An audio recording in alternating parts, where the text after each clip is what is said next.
पितृपक्ष, जिसे श्राद्ध पक्ष भी कहा जाता है, हिंदू धर्म में एक ऐसा पर्व है जो केवल धार्मिक अनुष्ठान ही नहीं बल्कि हमारी परंपरा, संस्कृति और आत्मिक जुड़ाव का प्रतीक भी है। हर वर्ष भाद्रपद मास की पूर्णिमा से लेकर आश्विन मास की अमावस्या तक कुल 16 दिनों तक पितृपक्ष चलता है। इन दिनों को विशेष रूप से पितरों की आत्मा की तृप्ति और उनके आशीर्वाद के लिए समर्पित किया गया है।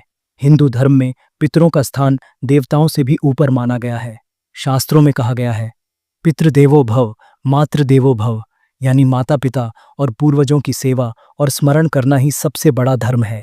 यह मान्यता है कि पितृपक्ष में हमारे पूर्वज सूक्ष्म रूप से धरती पर आते हैं और अपने वंशजों से स्मरण, जल और तर्पण की अपेक्षा रखते हैं। यदि उन्हें विधिपूर्वक श्राद्ध, तर्पण और पिंडदान अर्पित किया जाए तो वे प्रसन्न होकर अपने वंशजों को आशीर्वाद देते हैं। लेकिन यदि उन्हें अनदेखा किया जाए तो यह असंतोष पितृदोष का रूप ले लेता है और घर परिवार में अशांति, आर्थिक संकट और मानसिक परेशानी बढ़ने लगती है। अब बात करते हैं एक सत्य कहानी की। महाभारत में दानवीर कर्ण की कथा हमें यही शिक्षा देती है। जब कर्ण का देहांत हुआ और वह स्वर्गलोक पहुंचा तो उसे सोने चांदी के बर्तन मिले लेकिन भोजन नहीं मिला। हैरान होकर उसने देवताओं से पूछा कि ऐसा क्यों? तब उत्तर मिला कि पृथ्वी पर रहते हुए तुमने सबको दान दिया लेकिन कभी अपने पितरों को जल और अन्न का दान नहीं किया, इस कारण तुम्हें भोजन नहीं मिल रहा। कर्ण ने प्रार्थना की और उसे पितृपक्ष में धरती पर लौटकर श्राद्ध करने का अवसर दिया गया।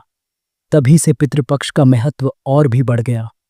यह कहानी बताती है कि चाहे हम कितने भी दान पुण्य करें, लेकिन अगर अपने पूर्वजों को नहीं स्मरण करेंगे तो हमारे कर्म अधूरे रह जाते हैं। अब बात करते हैं विधि की।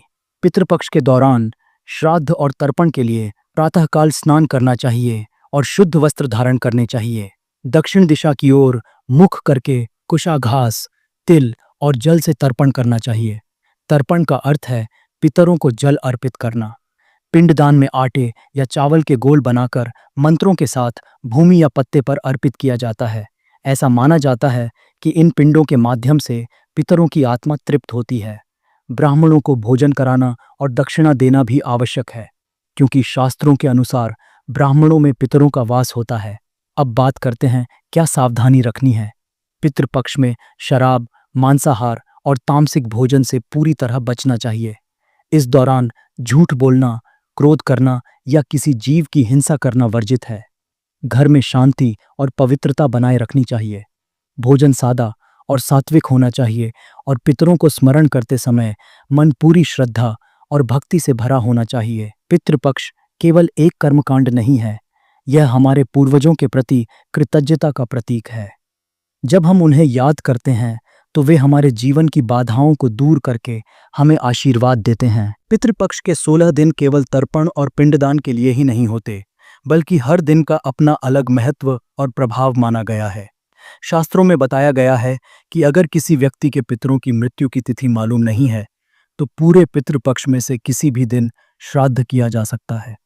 लेकिन यदि मृत्यु तिथि मालूम है तो उसी दिन श्राद्ध करना श्रेष्ठ माना जाता है। अब बात करते हैं हर दिन के महत्व की। पहला दिन, जिसे पूर्णिमा श्राद्ध कहते हैं, इस दिन उन पितरों का स्मरण किया जाता है जिनका निधन भाद्रपद पूर्णिमा को हुआ था। मान्यता है कि इस दिन तर्पण करने से पूरे पितरों को तृप्ति मिलती है और घर में सुख समृद्धि आती है। दूसरा दिन प्रतिपदा श्राद्ध कहलाता है। यह उन पितरों के लिए किया जाता है जिनका देहांत प्रतिपदा तिथि को हुआ हो। इस दिन श्राद्ध करने से परिवार में रोगों का नाश होता है। तीसरा दिन द्वितीया श्राद्ध है। इस दिन तर्पण करने से पूर्वजों की आत्मा को शांति मिलती है और वंशजों को संतान सुख की प्राप्ति होती है। इसी तरह हर दिन की अलग अलग विशेषता है। तृतीया श्राद्ध, चतुर्थी श्राद्ध, पंचमी श्राद्ध और इस तरह अमावस्या तक के सभी दिन अलग अलग प्रभाव रखते हैं। विशेष रूप से अष्टमी श्राद्ध का बड़ा महत्व है। मान्यता है कि इस दिन तर्पण करने से पितरों की आत्मा प्रसन्न होकर वंशजों को बल और साहस का आशीर्वाद देती है। अब बात करते हैं एक सत्य कहानी की। स्कंद पुराण में एक कथा मिलती है। एक बार एक राजा था जिसने अपने जीवन में बहुत दान और पुण्य किए, लेकिन उसने कभी अपने पितरों का श्राद्ध नहीं किया। जब वह मरकर परलोक गया तो उसे बहुत कष्ट झेलने पड़े। उसकी आत्मा भटकती रही और उसे जल तक नसीब नहीं हुआ। तब उसने यमराज से प्रार्थना की कि मुझे मुक्ति का मार्ग दिखाइए। यमराज ने कहा कि जब तक तुम्हारे वंशज पितृपक्ष में श्राद्ध और तर्पण नहीं करेंगे तब तक तुम्हें मुक्ति नहीं मिल सकती। बाद में जब उसके पुत्र ने पितृपक्ष में विधिवत श्राद्ध किया तब जाकर उस राजा की आत्मा को शांति मिली। यह कथा बताती है कि पितृपक्ष केवल परंपरा ही नहीं बल्कि आत्माओं की मुक्ति का साधन भी है। अब बात करते हैं अमावस्या की। पितृ अमावस्या पितृपक्ष का अंतिम दिन होता है और इसे सबसे ज्यादा महत्वपूर्ण माना गया है। इस दिन उन सभी पितरों का श्राद्ध किया जाता है जिनकी तिथि मालूम नहीं होती। मान्यता है कि अमावस्या के दिन श्राद्ध करने से सभी पितर तृप्त होते हैं और संपूर्ण वंश पर आशीर्वाद बरसाते हैं। एक और कथा गरुड़ पुराण में आती है।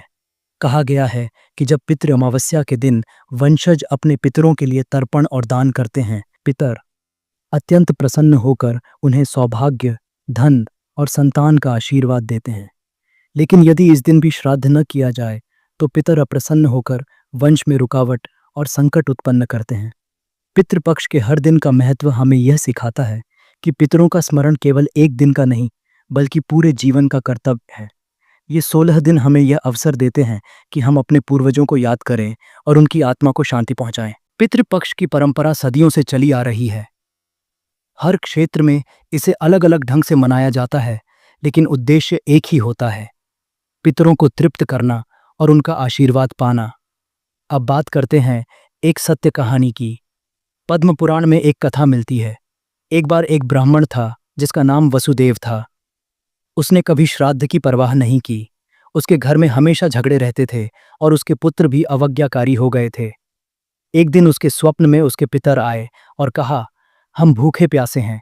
जब तक तुम पितृपक्ष में हमारा श्राद्ध नहीं करोगे तुम्हारा परिवार सुखी नहीं हो सकता। अगले दिन से वसुदेव ने श्राद्ध करना शुरू किया। धीरे धीरे उसके घर में शांति आने लगी और उसका परिवार फिर से समृद्ध हो गया। यह कहानी बताती है कि पितरों को तर्पण करना केवल परलोक के लिए नहीं बल्कि हमारे वर्तमान जीवन की खुशहाली के लिए भी जरूरी है। अब बात करते हैं विधि की। पितृपक्ष में तर्पण और पिंडदान तो मुख्य हैं ही, लेकिन कई लोग इस दौरान विशेष व्रत और नियम भी अपनाते हैं। उदाहरण के लिए कई लोग पितृपक्ष में ब्राह्मणों को भोजन कराने के अलावा गाय, कुत्ते और कौए को भोजन कराते हैं। कौए को विशेष रूप से पितरों का प्रतीक माना जाता है। ऐसा विश्वास है कि जब कौए भोजन करते हैं तो वास्तव में पितर उस भोजन को स्वीकार कर लेते हैं। अब बात करते हैं क्या सावधानी रखनी है।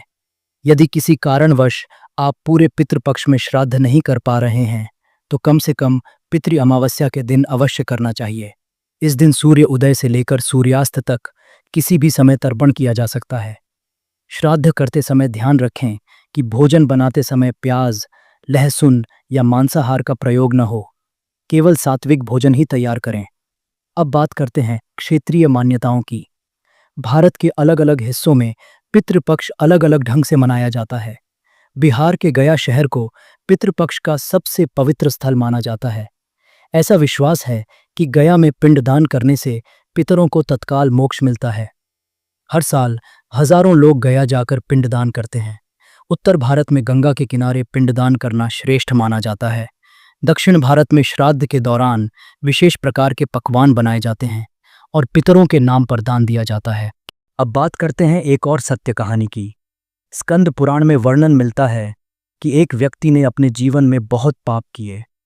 मृत्यु के बाद वह यमलोक पहुंचा तो उसे नरक में डालने का आदेश हुआ। लेकिन जब पितृपक्ष आया तब उसके पुत्र ने पूरे मन से श्राद्ध और पिंडदान किया। उस पुण्य के प्रभाव से यमराज ने उस आत्मा को नरक से मुक्त करके पितृलोक भेज दिया। इस कथा से यह शिक्षा मिलती है कि श्राद्ध केवल तर्पण नहीं बल्कि पितरों को मोक्ष दिलाने का माध्यम भी है। अब बात करते हैं वैज्ञानिक दृष्टिकोण की। कई लोग यह प्रश्न पूछते हैं कि श्राद्ध और तर्पण करने से वास्तव में क्या होता है। वैज्ञानिक दृष्टि से देखा जाए तो पितृपक्ष आत्मीय संबंधों की कड़ी को याद करने और उसे मजबूत करने का अवसर है। अपने पितरों को स्मरण करते हैं तो हमारे भीतर एक मानसिक और भावनात्मक संतुलन आता है। यह हमें यह एहसास कराता है कि हम अकेले नहीं हैं, हमारी जड़ें गहरी हैं और हम अपने पूर्वजों की परंपरा के वाहक हैं।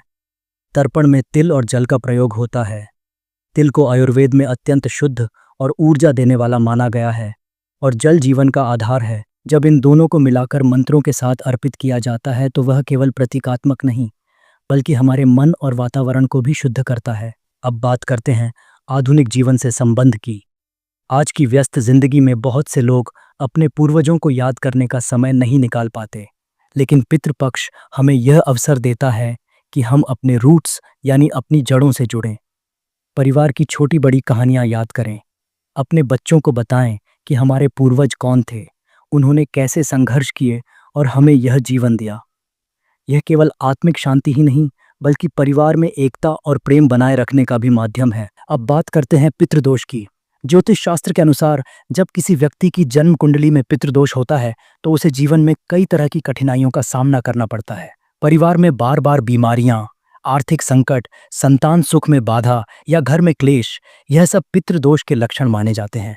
पितृदोष का मुख्य कारण होता है पूर्वजों की आत्मा का असंतुष्ट रह जाना या फिर जीवन में उनके प्रति कर्तव्य न निभाना। अब बात करते हैं उपाय की। यदि किसी को लगता है कि उसकी कुंडली में पितृदोष है तो सबसे पहला उपाय है पितृपक्ष में श्रद्धा से श्राद्ध और तर्पण करना। इसके अलावा गाय को हरा चारा खिलाना, पीपल के पेड़ को जल देना, ब्राह्मणों को भोजन कराना और गरीबों की मदद करना भी पितृदोष निवारण के श्रेष्ठ उपाय हैं। कई लोग गंगा या अन्य पवित्र नदियों के तट पर जाकर पिंडदान करते हैं ताकि उनके पितर संतुष्ट हों। अब बात करते हैं आधुनिक युग के संदर्भ की। बहुत से लोग आज विदेशों में रहते हैं या व्यस्त जीवन के कारण पितृपक्ष की पूरी विधि से श्राद्ध नहीं कर पाते।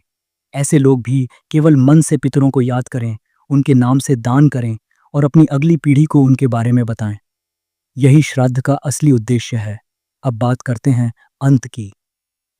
पितृपक्ष हमें यह सिखाता है कि हम अपने पूर्वजों को कभी न भूलें। उनका आशीर्वाद ही हमारे जीवन की असली ताकत है। श्राद्ध और तर्पण केवल कर्मकांड नहीं बल्कि कृतज्ञता का भाव है। अगर आपको यह वीडियो अच्छा लगा हो तो इसे लाइक करें, अपने दोस्तों और परिवार के साथ शेयर करें और चैनल को सब्सक्राइब करना न भूलें।